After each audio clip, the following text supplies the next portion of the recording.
chers frères et sœurs et amis dans le Seigneur, que Dieu vous bénisse. Donc, c'est avec un plaisir et honneur nous rencontrons encore ce matin pour le message de la parole de Dieu qui va sortir dans le livre d'Ésaïe, chapitre 35, versets 1 à 10. Ésaïe, chapitre 35, versets 1 à 10. Donc, nous allons parler toutes les 10 versets. Nous allons lire seulement le dernier verset, le verset 10. Après lecture là pour vous-même. Il dit comme ça que les rachetés de l'Éternel retourneront. Ils iront à Sion avec chant de triomphe et une joie éternelle. Couronnera leur tête, l'allégresse et la joie s'approcheront, la douleur et les gémissements s'enfuiront. The English version. And those the Lord has rescued will return. They will enter Zion with singing. Everlasting joy will crown their head. Gladness and joy will overcome them, and sorrow will flee away. Que Dieu dans son amour infini bénisse cette portion d'écriture que nous venons de faire. Le message de ce matin est titré ainsi: Vivre joyeusement. Vivre joyeusement. Living joyfully. Living joyfully. Living joyfully or vivre joyeusement. Ça veut dire. Que dit la Bible sur le fait de vivre dans la joie? La première façon d'expérimenter une vie joyeuse est céder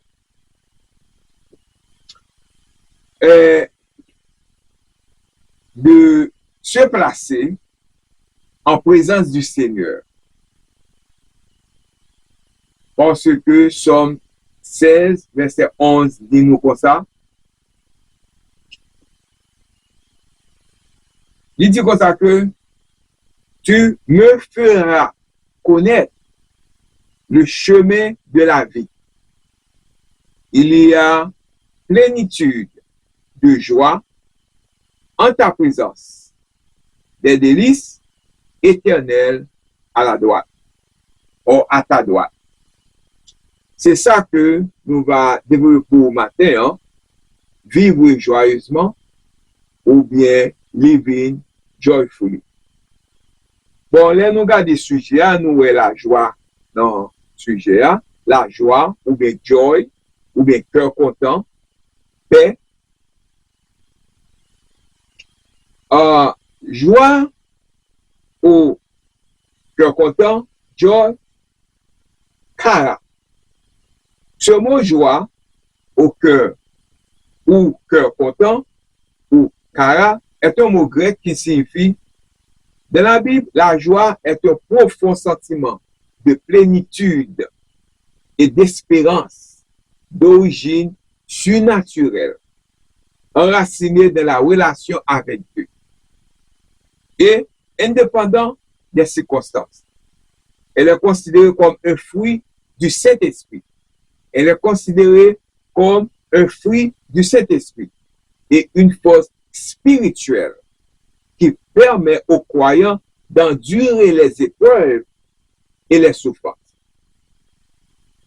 That word, joy, or kara, is the Greek word which means, in the Bible, joy is a deep, supernatural sense of contentment and hope rooted in one's relationship with God, not dependent on circumstances.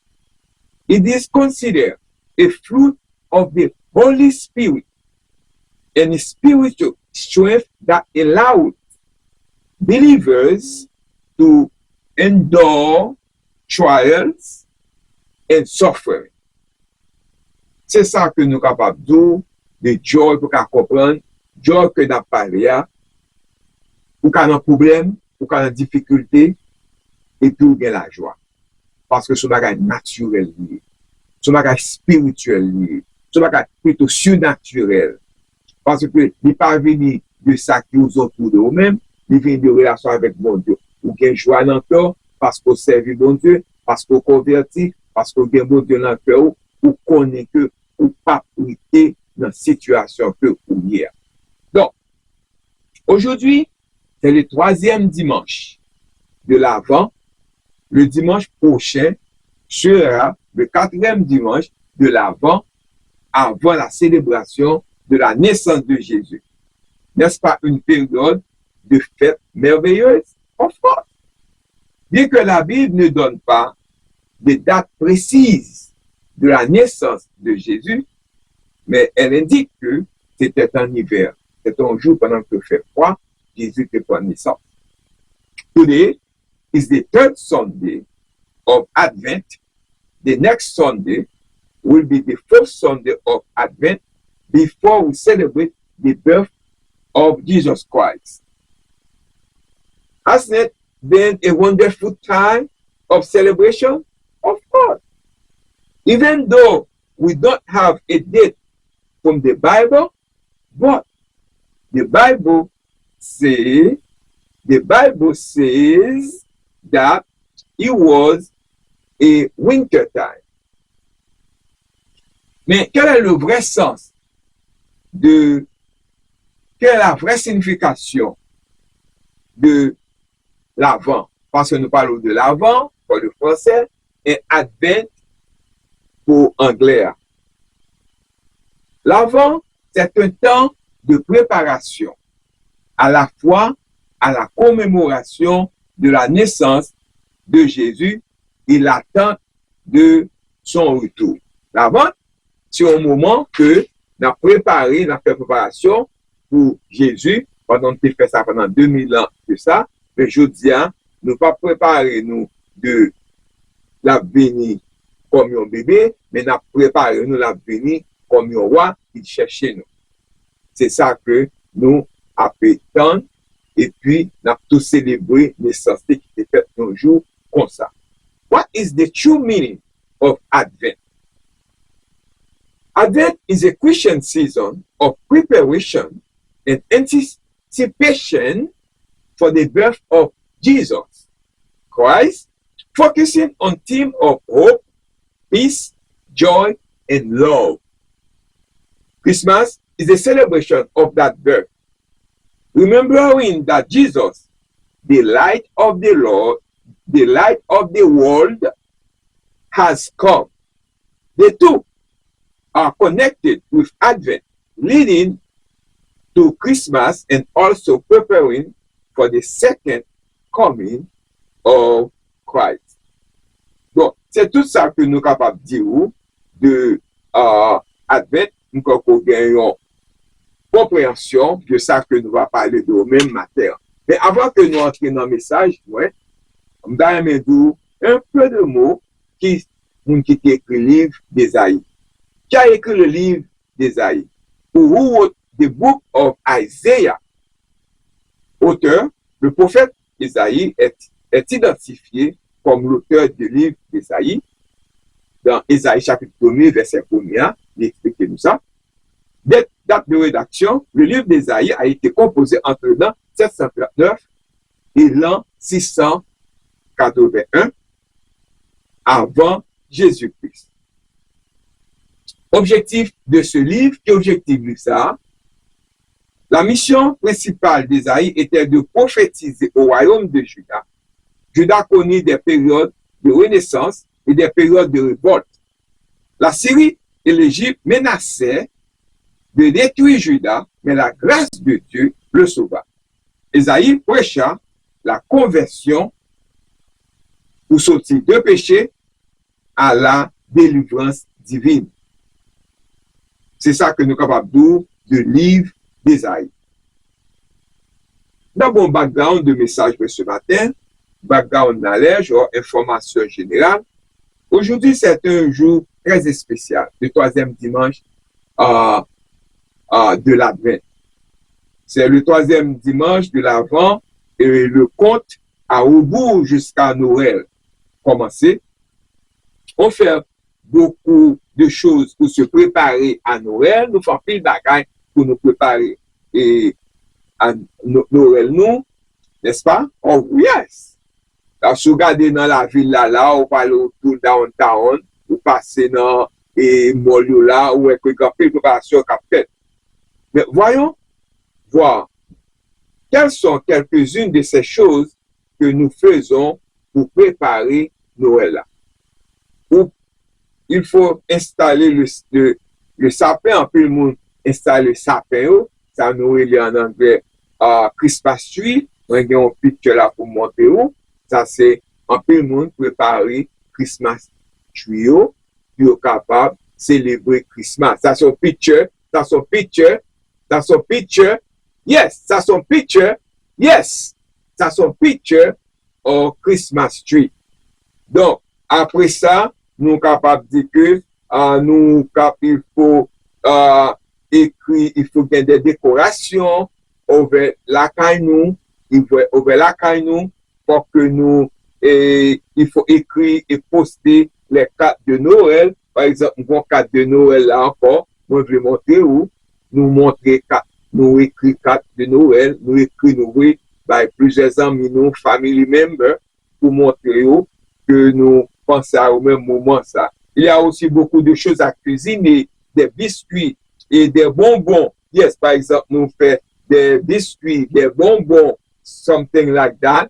On prend ces pictures m'a montré où comment que nous faisons des bonbons, des biscuits de Noël pour nous partager avec famille nous. Donc ça c'est un picture que moi montré où pour qu'on comprenne ça parler et encore moi dans l'autre et biscuits en plus nous acheter ça pour partager le moment de Noël. Bien sûr, il faut acheter tout le nécessaire pour le repas de Noël. Et j'oubliais quelque chose, vous le savez. Et pas que ça m'a dit, sans préparer, vous connaissez. Eh bien oui, vous connaissez. Eh bien ok. Pendant que nous nous préparons pour Noël, vous avez besoin de ça. Analogie que nous besoin faire, c'est que pendant que nous nous préparons pour Noël, il y a aussi chose pour laquelle nous devons nous préparer aussi. Jésus a promis qu'il reviendrait. Et la Bible nous dit que nous devons veiller et être prêts pour son retour. La seconde venue de Jésus. Nous savons tous quand Noël approche. Mais quand Jésus reviendra-t-il, la Bible dit que personne ne connaît l'heure de son retour. Même les anges qui ont annoncé sa naissance ne savent pas quand il reviendra. Non, selon Matthieu chapitre 24, verset 36 à 44. Nous devons nous préparer. Pour cela, nous devons nous préparer chaque jour. Faire ça qui vient. Actionnons, montrer que nous avons préparé pour nous. Nous avons fait ça qui va bon. Comportement nous, besoin montrer que nous avons préparé. Si nous avons manqué mon dégât, jouer, lever que nous, manquer mon dégât, pas vouloir moun, rancune, méchanceté, faire mon abus, dénoncer moun, ou pas préparer. Ou beaucoup près. Vous devez faire pile préparation toujours. Donc, si nous ne savons pas comment il reviendra, comment pouvons-nous nous y préparer? Si nous voulons être prêts pour le retour de Jésus, nous devons toujours nous efforcer de faire ce qu'il nous a demandé. Demandez-nous, c'est l'amour, c'est l'ordre, aimer le monde, faire ça qui est bien. Mais nous devons toujours faire ça chaque jour. Nous devons aimer Dieu et aimer notre prochain. Que pouvons-nous faire? Nous devons accepter Jésus comme notre sauveur personnel. Sa parole, faire la lecture de la parole de Dieu, faire évangélisation, aider l'autre monde à sortir dans tout côté où il y a, aider à venir dans l'autre monde, que qu'à changer, parce que mission Jésus pour changer le monde, mission Jésus pour devenir pour les gens qui sont malades, pour le guérir, tant au point de vue physique, spécialement au point de vue spirituel. C'est joyeux et excitant de se préparer pour Noël. Et nous devons aussi nous préparer pour le jour où Jésus reviendra. Parce que là, pour retourner très bientôt. Vous voulez-vous accepter Jésus comme votre sauveur personnel ce matin? Brothers and sisters, qui est avec moi la matin, qui chita là, après des messages là, ou bien sur les ondes. Do you want to accept Jesus Christ as your personal savior? Li tout pour là, li next to même. Est-ce que tu as aimé toucher li maïni? Maïni, li next to you. Est-ce que vous voulez accepter le matin? Tu dis oui, vous besoin accepter, vous besoin follow commandement que Libanon. Premier point que développer pour matin, il dit que la joie du Seigneur. C'est le premier point. La joie du Seigneur. Ou bien, joy of the Lord. Joy of the Lord. Le sermon sur la joie, le sermon sur la joie du Seigneur, pour le troisième dimanche de l'Avent, met l'accent sur la découverte d'une joie profonde et durable de la venue de Dieu, et non sur un simple bonheur passager. Il souligne l'importance de se réjouir sans cesse, même dans l'épreuve, en se connectant à la source de joie, en portant de bons fruits, une vie juste, et en partageant cette force spirituelle et cette espérance avec autrui, transformant ainsi les déserts de la vie en lieu florissant. Dans le désert, ou à côté qui gagne de l'eau, pour les fruits, capable de boire, à la fois dans le Messie à venir. Vous avez de la joie dans toutes les circonstances. Les ben, va marcher bien ou bien la joie. Parce que joie pas dépend lorsqu'il travail. Joie pas dépend lorsque le bagage marche bien. Joie dépend de communication ou de relation avec mon Dieu. Parce que bon espoir, ou bon love, ou bon bagage dans le cœur, qui est différent de les autres personnes. Réjouissez-vous toujours, selon 1 Thessaloniciens chapitre 5, verset 16 à 18. L'appel de Paul a une joie constante, même dans les moments difficiles. Nous rappelle que notre joie est enracinée en Dieu et non de notre situation. L'Esprit du Seigneur, Isaïe 61, verset 1 à 3, verset 10 et 11. Isaïe promet l'huile de joie et un vêtement de louange, signifiant que la présence de Dieu apporte le salut, la justice et la restauration, transformant le deuil en joie. Est-ce que vous pas aimé ça dans la vie? Chant de joie. Psaume 126. L'expérience de la fidélité de Dieu subsiste des cris de joie et des chants d'allégresse comme un fleuve jaillissant du désert. Est-ce que vous pas aimé sortir dans le deuil ou est-ce la joie qu'a pris dans le cœur? Les papes ont joie, peut-être les capables ont joie physique, dans le cœur ont joie spirituelle, ou qu'il y a des problèmes, ou qu'il y a fait frapper des difficultés. Mais il y a quelques bagages capable d'imposer ou capable de joie ça. M'abdou deux là-dedans. Perdre la joie dans les attentes déçues. Soit dans mon bagage, ou le bagage n'a pas venu, il retire joie. On va connaître ce que retire joie, peut-être, bon but pour ça.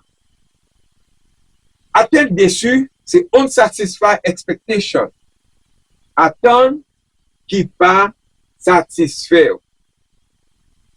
Avez-vous parfois l'impression de vivre une routine morne et sans joie? À vrai dire, certains d'entre nous sont insatisfaits de leur vie. Ils ne sont pas satisfaits de vie, ils ont vie parce que tu as un bagage, c'est tu as pas vivre, pas jamais vivre.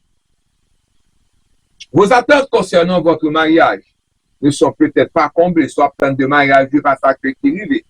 Vos enfants ne vivent peut-être pas comme ils le devraient, soit attentes de petits tout, après finir l'évangile ou construire, ça remet tout, si on peine, son déception. Est-ce que ça a changé la joie ou dans le Seigneur?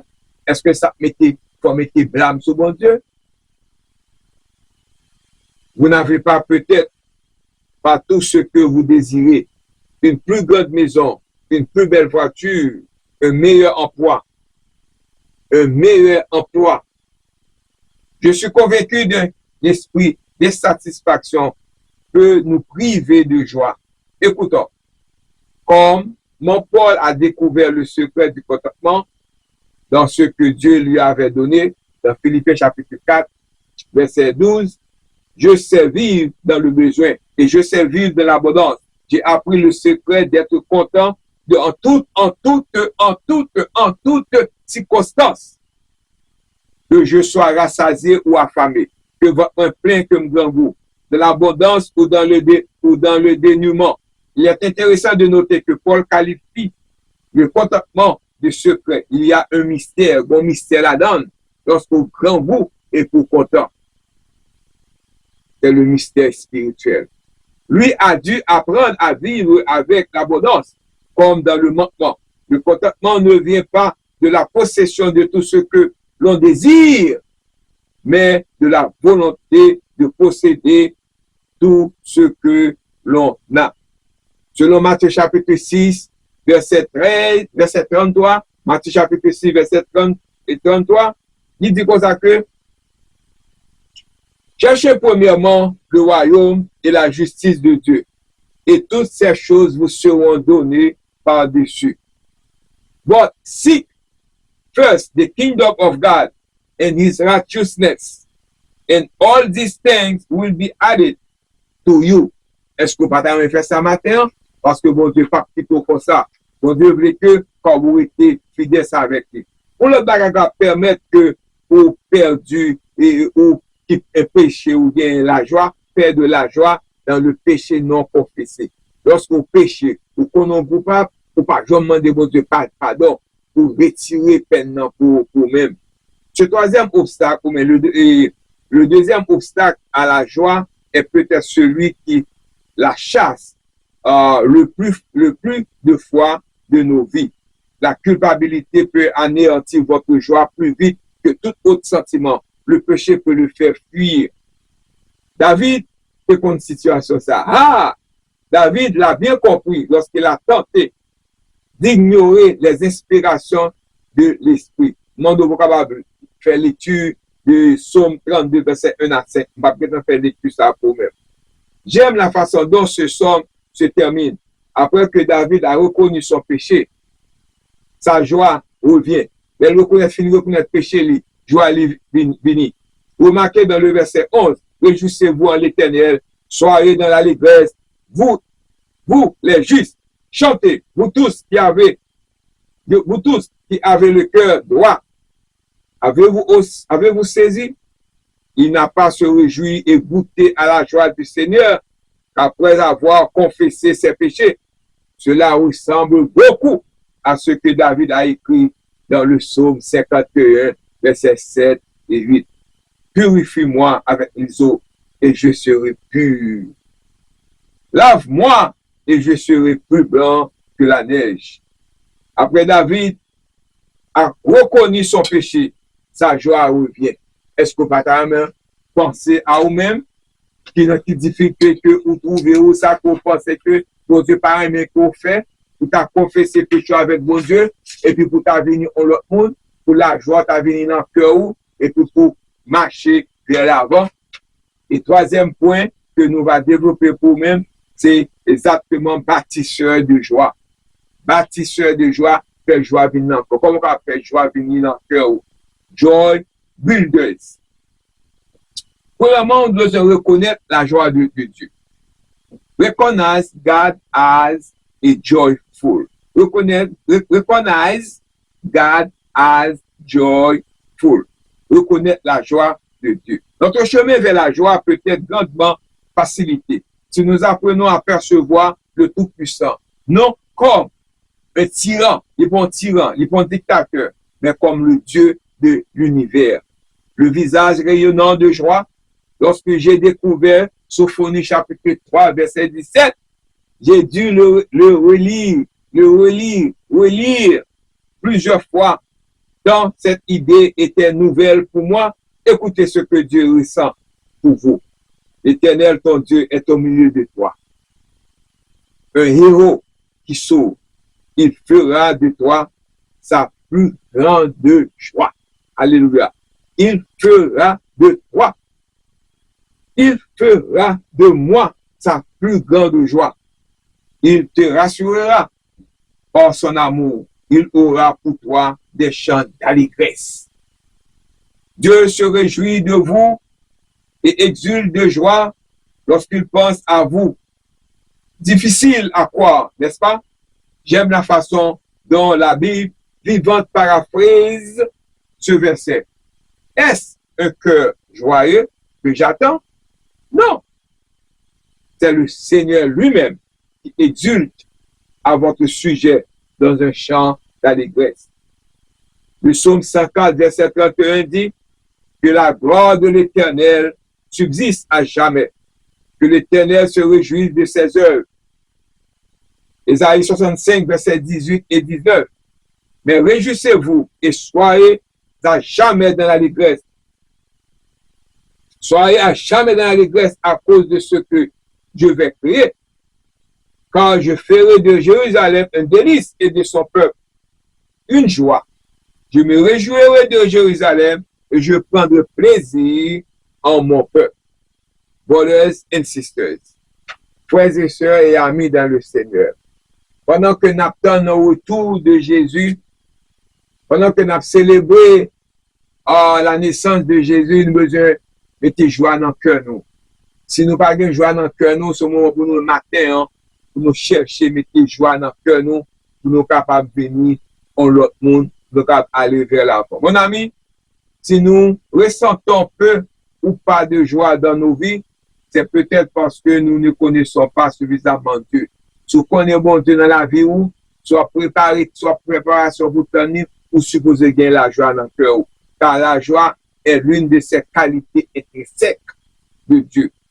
Mon ami, si nous ressentons peu ou pas de joie dans nos vies, c'est peut-être parce que nous ne connaissons pas suffisamment de joie.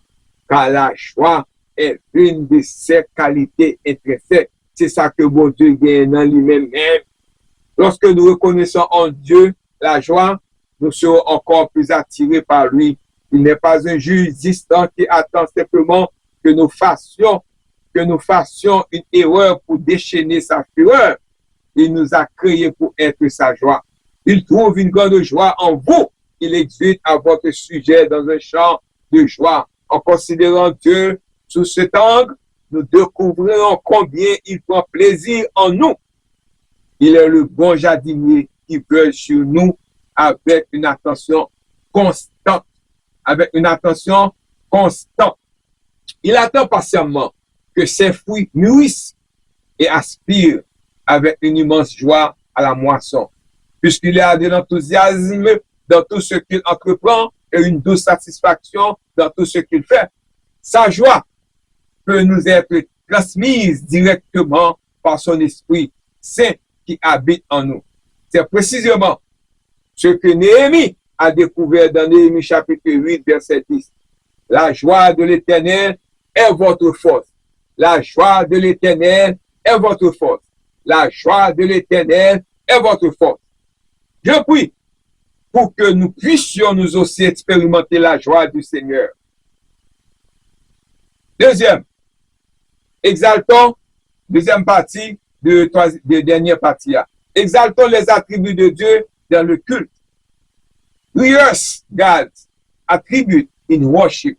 Nous besoin adorer lui. Dieu se réjouit en nous et retrouve une grande joie dans sa création. Ainsi, lorsque nous célébrons ses attributs dans le culte, nous laissons notre joie lui revenir. La confession de plusieurs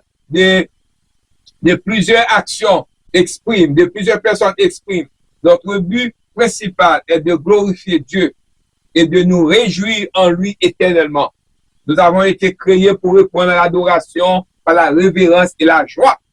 Psaume 66, verset 1 à 4 dit, poussez des cris de joie vers Dieu pour vous tous, habitants de la terre, chantez la gloire de son nom, célébrez sa louange, dites à Dieu que tes œuvres sont redoutables, ta puissance est si grande que tous les ennemis semblent devant toi. Toute la terre se prosterne devant toi. Elle te chante des louanges. Elle chante des louanges à ton nom. Notre culte collectif du dimanche devrait être l'aboutissement de notre prière et notre culte. Et notre culte personnel durant cette semaine. Brothers and sisters, on va préparer pour le retour de Jésus. On va préparer pour la Noël. Mais quand on prépare pour la Noël, on besoin de préparer également pour le retour de Jésus-Christ. Et dernier partie, avant de nous porter conclusion, c'est ravivez votre passion pour l'évangélisation. Pour bien joie, pour nous préparer pour la venue de Jésus. Pour nous préparer pour la Noël. On prépare également pour la seconde venue de Jésus. Vous besoin faire évangélisation. Vous besoin partager parole là. Vous besoin aider les autres à connaître Jésus également. C'est ravivez votre passion pour l'évangélisation. Go. Make your passion for evangelism. L'un des meilleurs moyens d'apporter de la joie dans votre vie est de partager de Jésus aux autres. Oh yes! De partager Jésus dans le cœur là. Ça le fait pour vous, partager avec l'autre monde, qui porte la joie.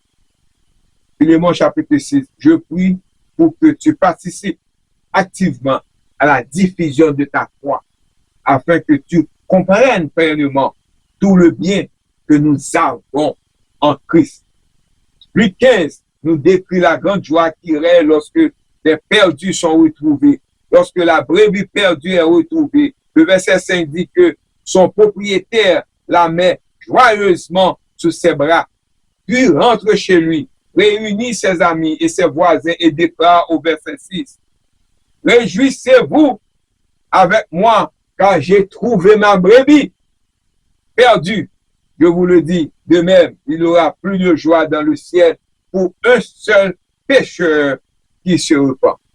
Le bon seul monde qui repentit, c'est là content, dans je content.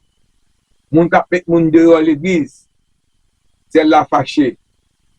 Moun ka parle moun mal, c'est là fâché.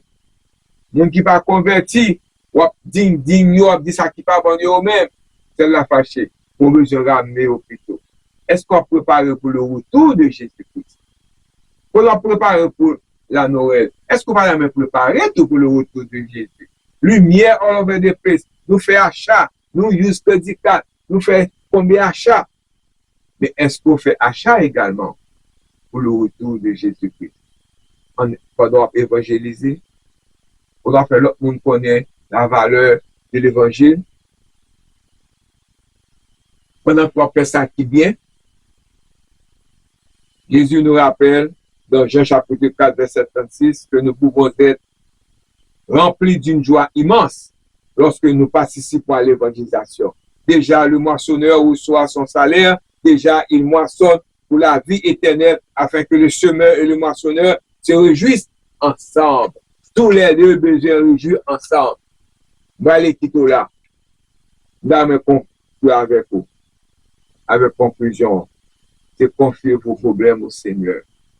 On doit préparer où pour la Noël, ou préparer également pour la seconde venue de Jésus, ou faire évangélisation, ou faire la lecture de la parole de Dieu, et confiez vos problèmes au Seigneur. Release your problem to the Lord. Release your problem to the Lord. Ma conclure avec ça. Release your problems to the Lord. L'une des caractéristiques de la joie chrétienne est qu'elle peut être ressentie au cœur. C'est au cœur l'absenti, d'une profonde tristesse et d'une grande perte. Souvent, nous définissons le bonheur comme l'absence de quelque chose d'indésirable, comme la douleur, la souffrance ou la déception. Mais la joie chrétienne est la réponse juste à la présence de ce qui est désirable, Dieu lui-même. Dans les Actes chapitre 16, les autorités ont battu Paul et Silas. Après avoir été sévèrement flagellés, ils ont été jetés en prison. Pour être sûrs qu'ils ne s'évadent pas, ils ont été placés dans la cellule intérieure et leurs pieds ont été entravés, enchaînés, entravés. Si j'avais été à leur place, j'aurais eu plus peur que lorsque j'ai dévalé la queue du dragon. Le verset 25 dit que Paul et Silas ne signifient pas faire des demandes, mais plutôt louer ou adorer Dieu. Au lieu de demander à Dieu de les sortir d'affaires, ils ont transformé cette situation difficile en une occasion de se réjouir. Alléluia. One more time. Au lieu de demander à Dieu de les sortir de la situation hier, ils ont transformé cette situation difficile en une occasion de se réjouir. Brothers and sisters, voilà qui est là, pas oublier le sujet, vivre joyeusement, c'est au cœur personnel ou même avec bon Dieu. Ou capable de l'argent, ou capable de manger, mais c'est un bagage personnel ou même avec Dieu. Guard yourself against those jaws busters that crash into your life like a tidal wave. Be vigilant as someone to hold you accountable so that you learn the secret of contentment, so that you keep short account with people, and to help you get into the habit of regular confession of your sin. You have to identify one joy builder that you need to work on. Mapitola. Pick one that is weak for you. Recognize God as justful. Glorious God attribute in worship. Reaffirm your commitment to others. Go, make disciples. Make your passion for evangelism. Release your problem to the Lord. Remain close to Jesus. Remain close to Jesus. Read through the book of Philippians every day. The word joy or rejoice is used 19 different times in this short book. 19 different times in this short book. As you read it, ask God to help you. To help you. The fruit of joy in your life. In closing, let's allow Romans chapter 14 verse 17 to penetrate our lives. For the kingdom of God is not a matter of eating or drink, but a righteousness, peace, and joy in the Holy Spirit. May God bless you. Have a good Sunday. Vive joyeusement, living joyful. Have a good Sunday. May God bless you.